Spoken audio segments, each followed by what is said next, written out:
इसलिए भी कि वो उसमें 3 सीटें हैं बीजेपी की कब्जे वाली जी।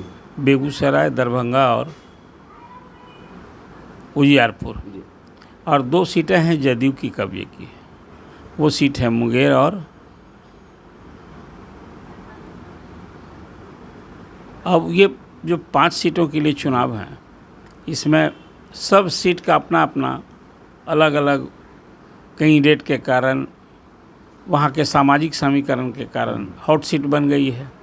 मैं आप शुरू करता हूँ बेगूसराय सीट से। जी। बेगूसराय में केंद्रीय मंत्री गिरिराज सिंह चुनाव लड़ रहे हैं। आपको याद होगा कि ये सीट पिछले चुनाव में भी हॉट सीट बनी थी।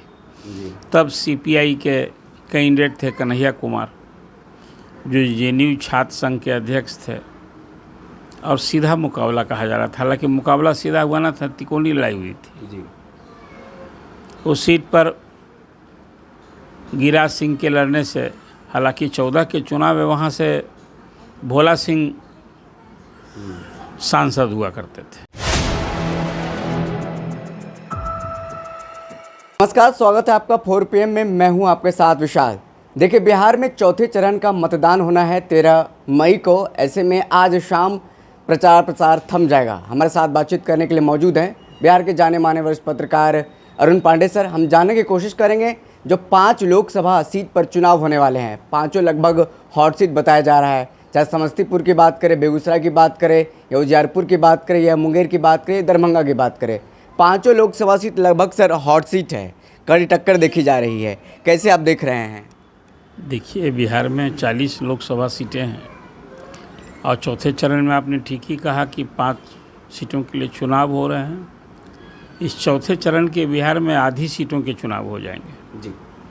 अब सबों की निगाहें टिकी हैं 13 मई के चुनाव पर, इसलिए भी कि वो उसमें 3 सीटें हैं बीजेपी की कब्जे वाली जी। बेगूसराय, दरभंगा और उजियारपुर, जी। और 2 सीटें हैं जदयू की कब्जे की।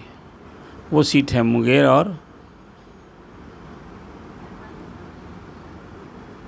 अब ये जो 5 सीटों के लिए चुनाव हैं, इसमें सब सीट का अपना अपना अलग अलग कैंडिडेट के कारण, वहाँ के सामाजिक समीकरण के कारण हॉट सीट बन गई है। मैं आप शुरू करता हूँ बेगूसराय सीट से। जी। बेगूसराय में केंद्रीय मंत्री गिरिराज सिंह चुनाव लड़ रहे हैं। आपको याद होगा कि ये सीट पिछले चुनाव में भी हॉट सीट बनी थी। जी। तब सीपीआई के कैंडिडेट थे कन्हैया कुमार, जो जेएनयू छात्र संघ के अध्यक्ष थे, और सीधा मुकाबला कहा जा रहा था। हालांकि मुकाबला सीधा हुआ ना था, तिकोनी लड़ाई हुई थी। जी। उस सीट पर गिरिराज सिंह के लड़ने से, हालांकि 14 के चुनाव में वहाँ से भोला सिंह सांसद हुआ करते थे। तो वो नई सीट थी, वो नवादा से सीट बदल कर वो बेगूसराय आए थे। जी। और इस मुकाबला तो दिख रहा था कि बहुत कड़ा मुकाबला है। रिजल्ट कुछ और हुआ है। इस बार फिर गिरिराज सिंह वहाँ किस्मत आजमा रहे हैं। और गिरिराज सिंह बीजेपी के एक हार्ड कोर, जिसको कहिए कि हमेशा अपने बोल से चाय रहते हैं। जी। इस बार वहाँ से सीपीआई ने अवधेश राय, जो एक एमएलए हैं, उनको वहाँ उतारा है। इस बार भी सीधी लड़ाई है, और वो अवधेश राय यादव जाति से है। जी। बेगूसराय को भूमिहार बहुल क्षेत्र कहा जाता है। कम्युनिस्टों की दृष्टि से उसको बिहार का लेनिनग्राद कहा जाता है। जी। अब आप समझिए कि कम्युनिस्टों के गढ़ में बीजेपी का झंडा पताका फहरा रहा है। मतलब ये कह रहे हैं कि पिछले 2 चुनाव में तो आपको याद होगा कि वो सीट सीपीआई के भी कब्जे में रही। शत्रुघ्न प्रसाद सिंह वहाँ एमपी हुआ करते थे। जी। तो इस बार सबकी निगाह टिकी है कि क्या होगा। बेगूसराय में फिर गिरिराज सिंह अपनी जीत दोहराएंगे, जी। सीट बरकरार रखेंगे कि महागठबंधन के उम्मीदवार अवधेश राय को अपना जलवा दिखाएंगे। देखिए, लड़ाई वहाँ सब कुछ के अलावा एक और धर्म, एक और जाति। अब वो अगड़े पिछड़े की लड़ाई, नरेंद्र मोदी का नाम, काम और चेहरा, ये तो अब संपूर्ण बिहार ही नहीं पूरे देश में ही ये चुनाव, जो 18वीं लोकसभा का चुनाव हो रहा है उसमें यही परिदृश्य बना हुआ है। ये परिदृश्य बेगूसराय भी अछूता नहीं है। अब सबकी निगाह टिकी है। फिर इसी दृष्टि से आपने कहा भी कि बेगूसराय एक हॉट सीट बनी है। अब एक सीट मुंगेर भी आप आ जाइए। मुंगेर में ललन सिंह अपनी किस्मत आजमा रहे हैं। 2019 के चुनाव में उनका मुकाबला अनंत सिंह, जो अभी पूर्व विधायक हैं, उनकी पत्नी नीलम देवी कांग्रेस की कैंडिडेट थी, उनसे हुआ था। और वहाँ ललन सिंह इस मुकाबले में सीधी लड़ाई है। इस बार तो लालू प्रसाद ने वहाँ अगड़ों पिछड़ों की लड़ाई की स्थिति डाली है। अशोक महतो एक हिस्सी सीटर हैं, उनकी पत्नी वहाँ अनिता देवी कैंडिडेट हैं। अब वो क्षेत्र सब कुछ के अलावा एक पिछड़ा बहुल्य क्षेत्र भी कहते हैं। कुर्मी, कोयरी, यादव और अति पिछड़ों की बड़ी आबादी मानी जाती है। और अब एक तरफ जहाँ नरेंद्र मोदी के नाम, काम और चेहरा, जो एक सामाजिक समीकरण है एंटी लालू वोट का, उधर लालू प्रसाद जी का जो M-22 समीकरण है। फिर मुंगेर में नीतीश कुमार के भी सामाजिक जनाधार का लिटमस टेस्ट होना है। वो इसलिए कि अब जो राजद के कैंडिडेट हैं, अनिता देवी वो धनुक जाति की हैं, उनके हस्बैंड कुर्मी जाति के हैं। और नीतीश कुमार का भी कहीं ना कहीं जो एसपी रहा है, सामाजिक जनाधार लवकुश रहा है। अब इस बार लवकुश जो समीकरण है, मतलब कुर्मी का वोट है, धनु का वोट है, वो किसको मिलेगा? वो वोट अपने स्वजाति कैंडिडेट को लोग देंगे कि नीतीश कुमार के कारण वो ललन सिंह को देंगे? इसकी भी एक परख वहाँ होनी है। हाँ, लिटमस टेस्ट होना है जी। और इधर बाहुबली अनंत सिंह पेरोल पर बाहर आए हैं, तब से एक अलग वहाँ उस क्षेत्र में, पूरे क्षेत्र में एक चार्ज हो गया है जी। और अनंत सिंह ने भी अपनी कमाल संभाल ली है ललन सिंह के लिए जी। तो इसके कारण मुंगेर सीट एक हॉट सीट हो गई है। ललन सिंह के कारण भी है, और दूसरी ओर अशोक महतो और अनंत सिंह के आमने सामने होने से कहिए कि लोग याद कर रहे हैं कि ये बाहुबलियों की धूम वाला क्षेत्र हो गया है जी। अब अंतर देखना होगा कि इस बार फिर ललन सिंह वहाँ से अपना जलवा बिखेरते हैं, सीट बरकरार रखते हैं कि इस कठिन चुनौती में क्या रिजल्ट होता है। अब आइए फिर दरभंगा की सीट, मिथिलांचल का आंगन कहा जाता है। वो सीट से पिछली बार गोपाल ठाकुर जीते थे जी। 14 के चुनाव में वहाँ से कीर्ति झा आज़ाद बीजेपी के कैंडिडेट थे, जीते थे। और उसके बाद अभी तो कीर्ति झा आज़ाद अब फिर बीजेपी में, तब वो आपको याद होगा कि अरुण जेटली जब उन दिनों उनका जलवा रुतबा था जी। अब वो क्रिकेटर हैं कीर्ति झा आज़ाद।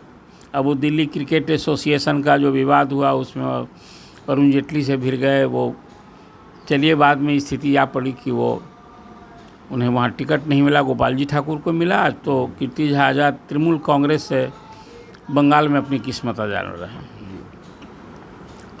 और यहाँ इस बार गोपाल जी ठाकुर का मुकाबला राजद के कद्दावर नेता पूर्व मंत्री ललित यादव से है वहाँ। अब सब कुछ के अलावा वहाँ फिर वही जो आपको बताऊँ मैं कि एक और नरेंद्र मोदी का नाम, काम और चेहरा पर गोपाल जी ठाकुर अपनी दूसरी जीत के लिए, सीट बचाने के लिए सीधे मुकाबले में है। और राजद के लिए भी अवसर है कि राजद अपने वोट बैंक के सहारे दरभंगा में फिर क्या वो अपनी जीत दोहराता है। तो इसके कारण दरभंगा की सीट हॉट सीट बनी है। उजियारपुर आइए, उजियारपुर में जहाँ केंद्रीय गृह राज्य मंत्री नित्यानंद राय कैंडिडेट हैं जी। उनका मुकाबला वो इस बार वो हैट्रिक लगाएंगे वहाँ से जी, यदि वो जीत गए। और उनका मुकाबला राजद के वरिष्ठ नेता हैं,